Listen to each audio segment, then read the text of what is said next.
I'm Suzanne Sibylla.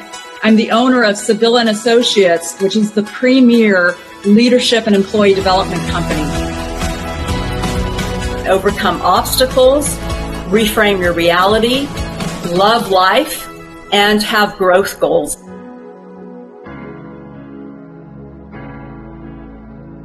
Change and shift your energy. Pivot.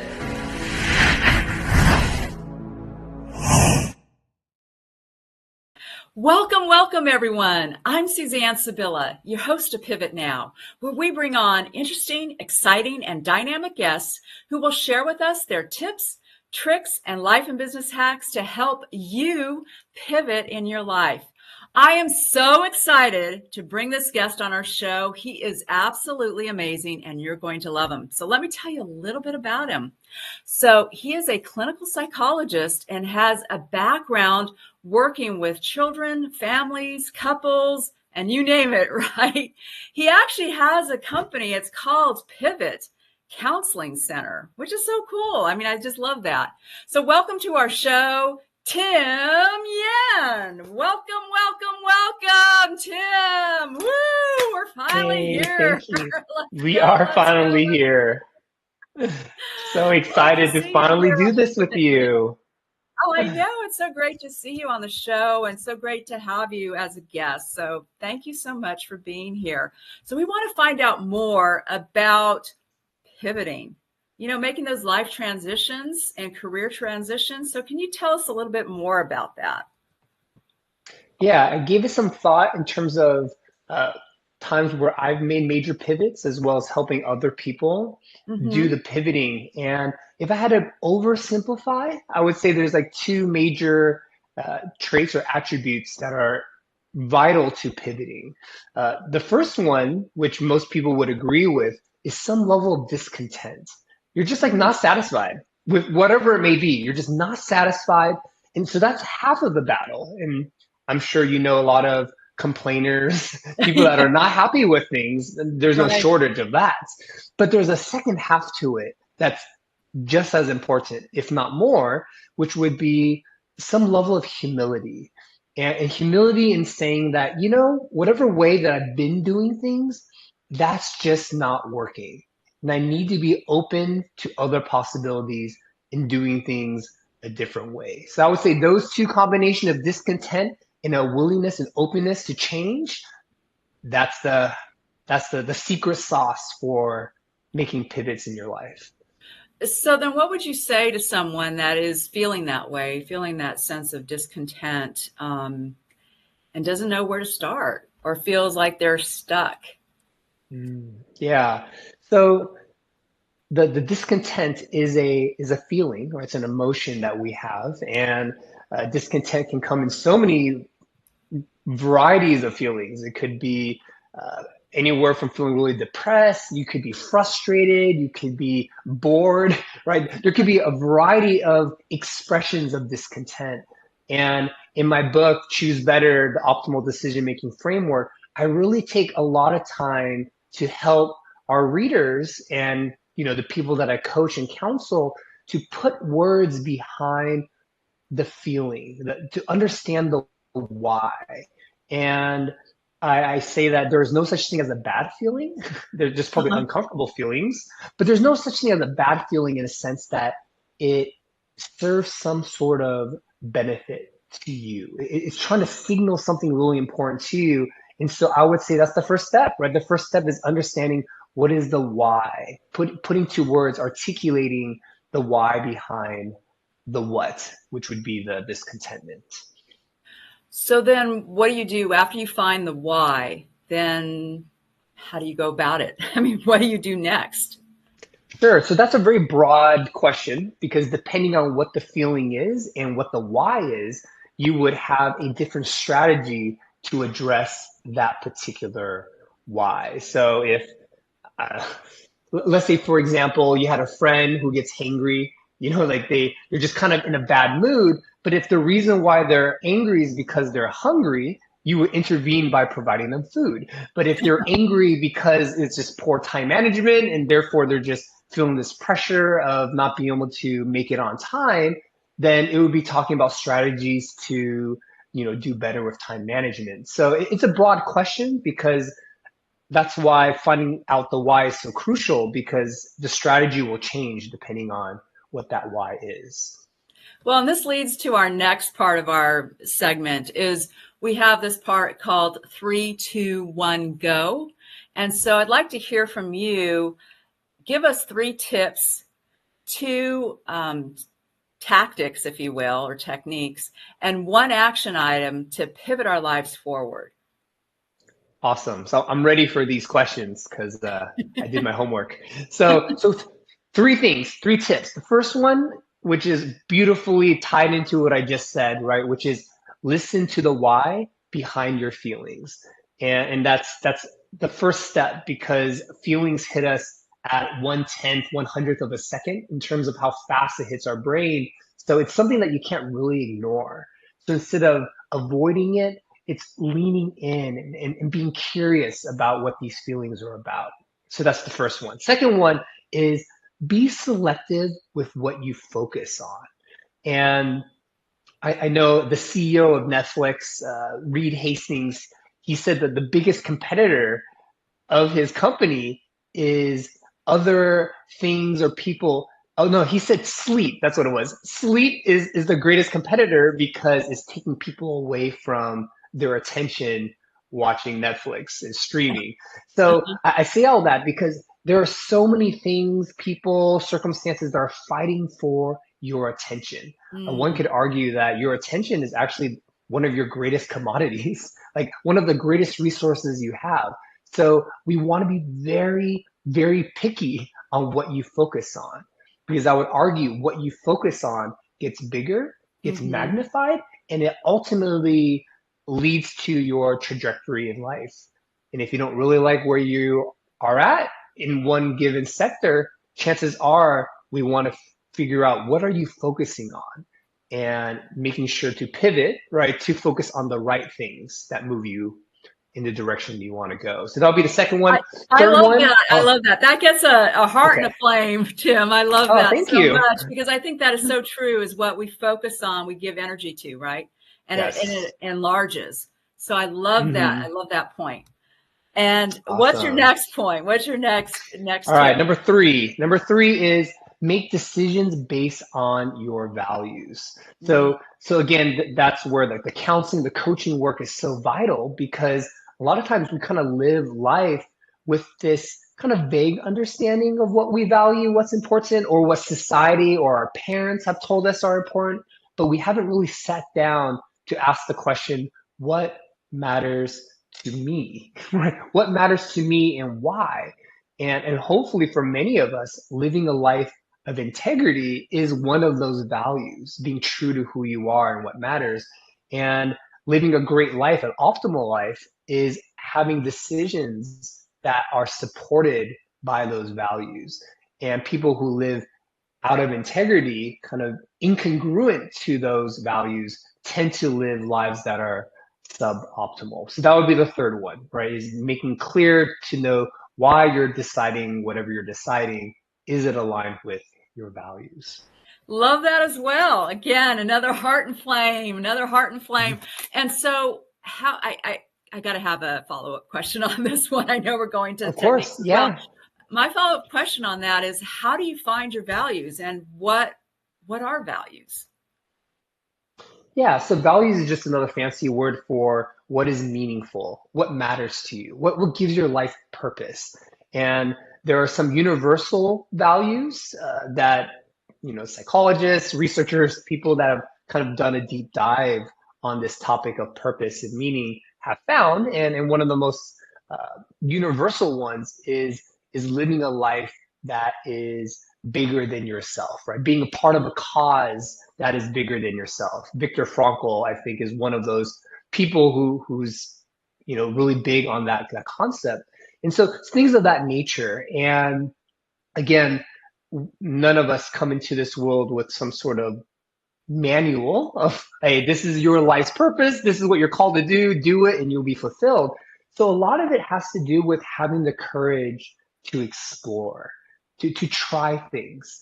And again, working with a coach, a psychologist, it helps start that conversation.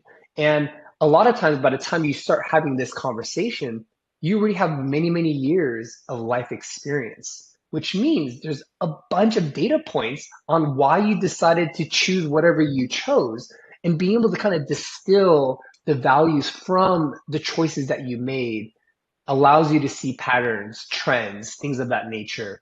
And you get to decide, is that something that you want to replicate moving forward and do even bigger? Or is it something that you don't want to replicate because it may reflect a value, but it's done in an unhealthy, counterfeit way? And that's what's getting you in trouble. So, how can we meet those needs and wants in a healthy way?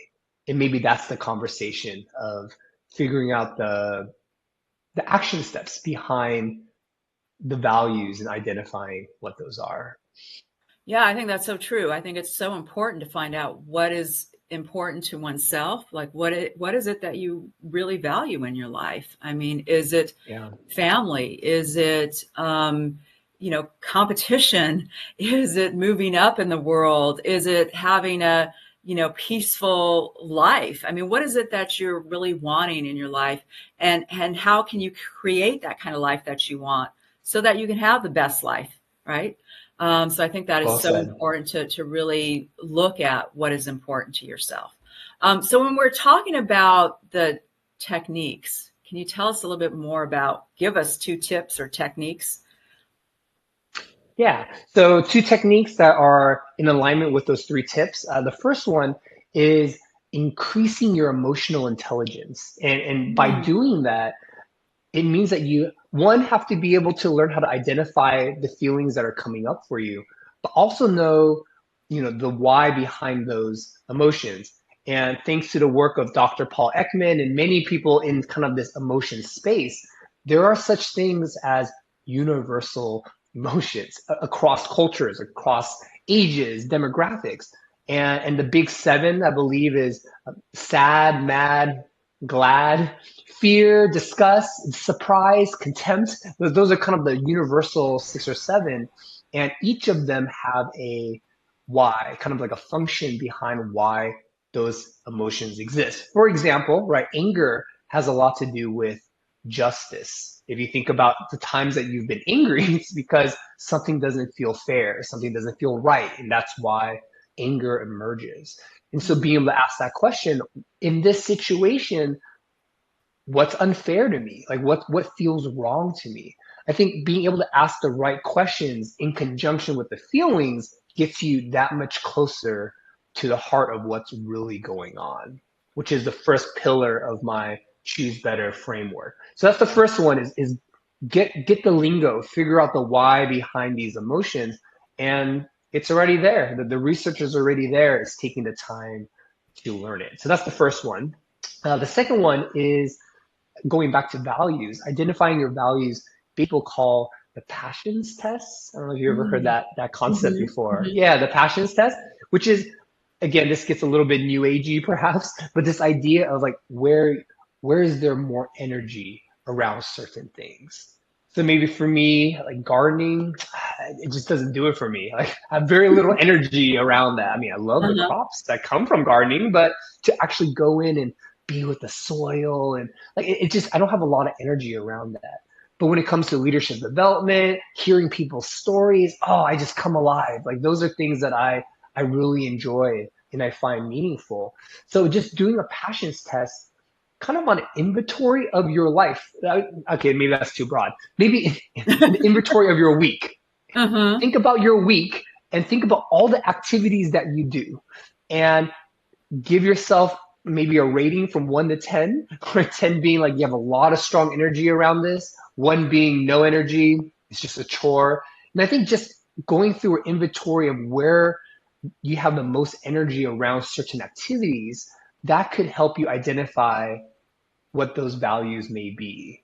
So it's just having a deeper conversation about Yeah, those I love things. that. I love that technique actually, because I use that with my clients as well, and I call it energizers and drainers. Mm-hmm. So look There it at is. what energizes you, especially during the week. Like, is it, doing the administrative tasks? That really is a drainer for me, right? Yeah. Oh yeah. What energizes me is talking to people, right? That really energizes me, or coaching others, or listening, like you said, to other people's stories, or leadership development. Those are things that energize me. So really looking at your whole list of items, like what is it that really gets you up in the morning? Like you're just so, wow, so gung ho about, so passionate about. Those are your energizers. And you want to have that in your life, right? On a That's right. continuous basis.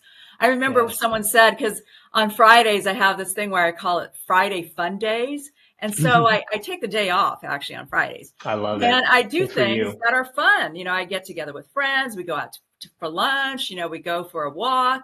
We get exercise, things that are fun. And a friend of mine said, this is actually last week, she said, you need to make Friday Fun Days every day. And I said, yeah, that's a good idea. Yeah. I mean, it doesn't need to be like, the whole day, but something like 15 minutes or a half hour. Incorporate fun in your daily living, right? Because then I love it. that brings the joy back. That brings the I love joy, the it. laughter, the fun. We all need fun in our life. Yes. Yeah. I guess that's what people mean by work-life balance, right? It's like, Yeah, hey, I exactly. understand there is work. Like, you're not going to love everything that needs to be done. You probably will like the outcomes of the things that require work, but in terms of the energy, quality of life, having some sort of balance every single day will make your life feel richer. That you just Yes, want to be around more because exactly. there's life Exactly. energizers, as you said, in every Yep. day of your life. Yep. So give us one action item to pivot our lives forward. So the action item I have for your audience is identifying your next small step and act. Right, your next small step and act. And there's a famous proverb. It's kind of like a riddle. It's like a riddle proverb that goes something like, "How do you eat an elephant?" And the answer is one bite at a time, right? So when we Mm, think about elephants, they're huge. And so everyone automatically thinks no one's mouth is that big. There's no way uh-huh. you can eat the whole elephant unless you're a dinosaur. I don't know. Even dinosaurs, I don't think could eat a whole elephant. So people get overwhelmed, right? When they think about their goals, they think about where they want to be. Sometimes that big picture excites but paralyzes us. And so when the vision is set and you have some kind of vague idea of where you want to be in your life, it's just identifying that small step. So maybe one of the goals is I want to exercise more, but then your brain goes straight to like, oh my gosh, is that like 5 days at the gym? I have to wake up at 5 in the morning. Like just thinking about all that. Uh, Maybe I'll start next week. Like I just Right. don't even want to Yep. go. But when we take it from a one small step, one bite at a time approach, it's like, hey, maybe it's just getting in the rhythm of showing up at the gym. That's it. You don't even have to work out. Just show up at the gym, check in, right? And then if you are gutsy enough to turn around in your gym clothes and leave the gym, hey, that's still a win for you. But most people, right, once they're in that environment, they hear the music pumping, everyone else is working out. It's a little bit easier to follow through, which I guess is part of the the, the action item is creating an environment that makes it easier for you to do the right thing. There's certain environments full of distractions. I mean, you need a lot of willpower to Uh-huh. do the right thing. But sometimes if you're able to create these systems where it's actually harder to do the wrong thing, then most of us kind of fall back to, well, I might as well just do the right thing, the thing that's going to be good for me, the thing that's aligned with my values. So that's kind of the tip is keep it small. Keep it small so that you can be consistent and it's really the momentum, right? Life is a marathon, not a sprint, right? It's these Yes, small yes, steps. yes. Again, another fire and hearts. I love it. I love it. I love it, Tim. So cool. I always say that to my clients too, is because a lot of times, especially in the beginning of the year, right? I mean, now we're into almost March, right? March is tomorrow. Hmm. But a lot of times, my clients will say, well, I'm going to, I want to get into fitness. I really want to lose weight. I really want Yeah. to, elevate my career. And I'm like, whoa, whoa, whoa, whoa, whoa. It's, way too All many at things once. all at once, Yeah. right? So pick That's one right. item and take that small step forward, right? And then you start That's feeling it. like, oh, the momentum is coming, and you start building confidence. Like you go to the gym Yes. one day and it's like, wow, I feel really great. And then you go the next day and it's like, wow, I feel really great, right? So just do it like 2 times a week. Don't say I'm going to go every day to the gym, because Right. that Don't do gets that to to be so yourself. overwhelming, right? Just pick Hmm. one thing that you're going to do and follow through on that. So excellent, excellent advice. Love it. And so, where can we find you, Tim? And also tell us a little bit more about your book and where we can find you and your book. Yeah, so the book is on most book publishers, wherever you buy your books, Amazon, Barnes and Noble, things of that nature. It's called Choose Better, the Optimal Decision Making Framework. And it's a very light read. I would say it's a pretty easy read for most. I'm all about helping people make authentic, powerful, decisive decisions. And so I do my best to model that in my book, sharing pieces of my life, right, where I've gone wrong, and how did I pivot, right, from those decisions. But just creating a framework, right, just a framework of asking these simple 4 or 5 questions that I believe everyone can ask themselves that will get them much more laser focused on making great decisions. So you can pick that book up wherever books are sold. And in terms of finding me, I have 2 websites. The one I'm currently using is under my name, www.timian.com. You can contact me, see all the cool things that we're doing in our company. But I also have a new website that's being launched that will be out very soon. So I'm just going to put it out to your audience. It's www.pivot-co.com. And so that one's going to be launched probably in the next few weeks. So yeah, either of those websites, you'll be able to find me, and all my social media links are on those websites.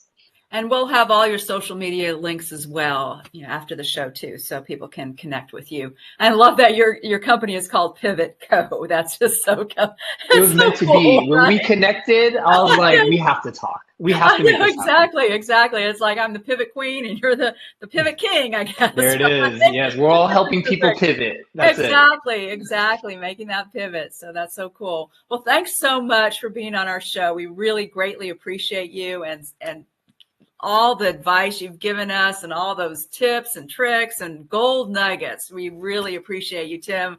You get a heart and fire. So thank you so much. And to all of our audience, we appreciate you. We're here every week, every Tuesday, 10 o'clock Pacific time, 1 o'clock Eastern time. Live life abundantly. Pivot now. Change and shift your energy. Pivot